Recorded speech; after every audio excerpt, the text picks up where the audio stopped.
महाभारत में एक प्रसंग जिसे अक्सर किताबों ने छुपाया।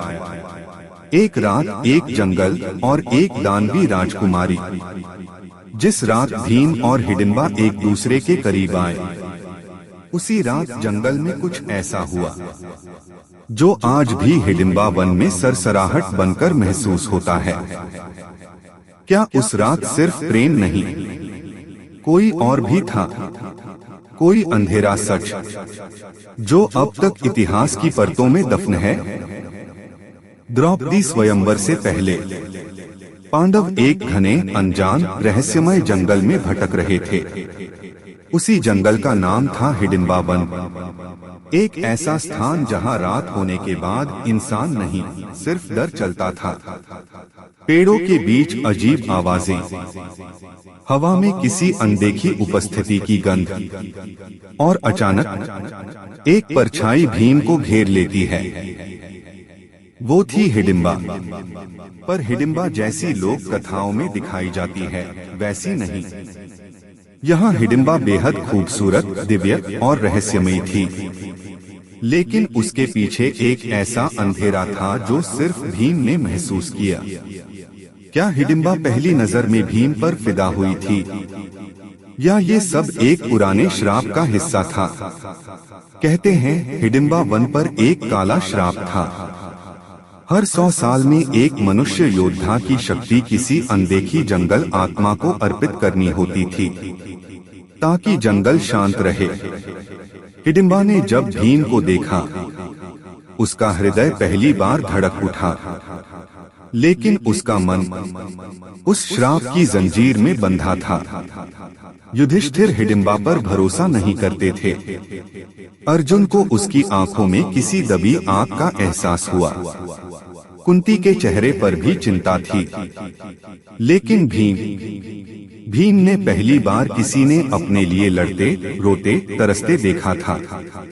वह मान गया, पर इस सहमति में सिर्फ प्रेम नहीं, एक अनजानी शक्ति भी थी जिसने भीम को खींचा।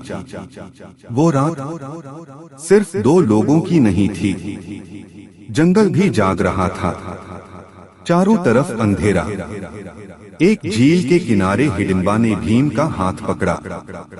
हवा में अजीब सी महक थी, जैसे कोई अनुष्ठान शुरू होने वाला हो।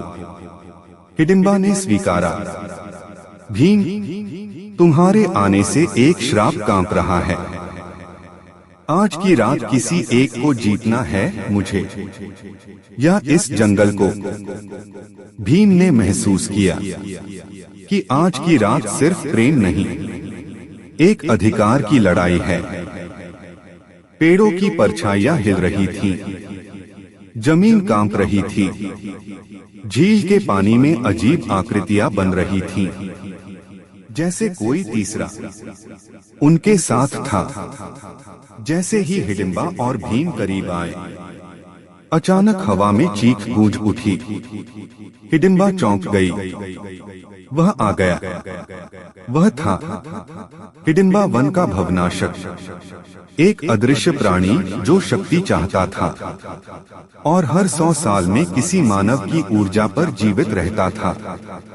उसे लगा कि भीम का बल उसकी अगली 100 सालों की भूख मिटा देगा, लेकिन उसे अंदाज नहीं था कि सामने खड़ा योद्धा अर्जुन, भीष्म, द्रौपदी की तरह नहीं, बलराम का वरदत्त भी नहीं, बल्कि भीम था।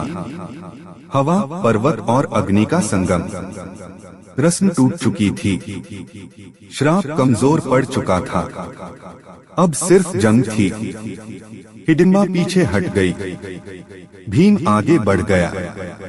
जंगल में पहली बार 2 शक्तियां टकराईं, एक मानव और एक अनदेखी शक्ति। टक्करों की आवाजें पहाड़ों तक गईं, पेड़ गिरने लगे, धरती फटने लगी।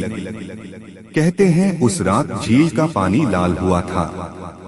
बहुतों ने इसे प्रेम की कथा समझा, पर असल में वह भीम और उस अदृश्य राक्षस का खून था। भीम ने अंततः उस अदृश्य राक्षस को परास्त कर दिया। जंगल का श्राप टूट गया। हिडिंबा रो पड़ी। भीम ने पूछा, अब सच बताओ, उस रात तुम मुझसे क्यों मिलना चाहती थी? हिडिंबा ने कांपते हुए कहा, अगर तुम उस राक्षस को नहीं मारते तो जंगल मुझे बलि बना देता और तुम्हें अपनी शक्ति का स्रोत। तुम्हारा आना मेरे लिए प्रेम था, पर उसी प्रेम से मैंने खुद को और तुम्हें दोनों को बचा लिया। उस रात भीम और हिडिंबा को जो साथ लाया वह सिर्फ प्रेम नहीं था, वह एक युद्ध था, एक यज्ञ, एक परीक्षा। हिडिंबा का प्रेम भीम के लिए वरदान बना और भीम की शक्ति हिडिंबा की मुक्ति।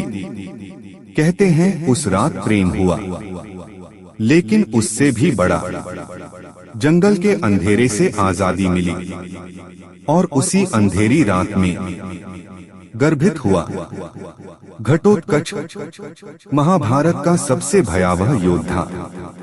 लोग कहते हैं कि भीम और हिडिंबा की सुहागरात एक प्रेम कहानी थी, पर जिसने भी उस जंगल की हवा को सुना है वह जानता है उस रात प्रेम से ज्यादा अंधेरा चीखा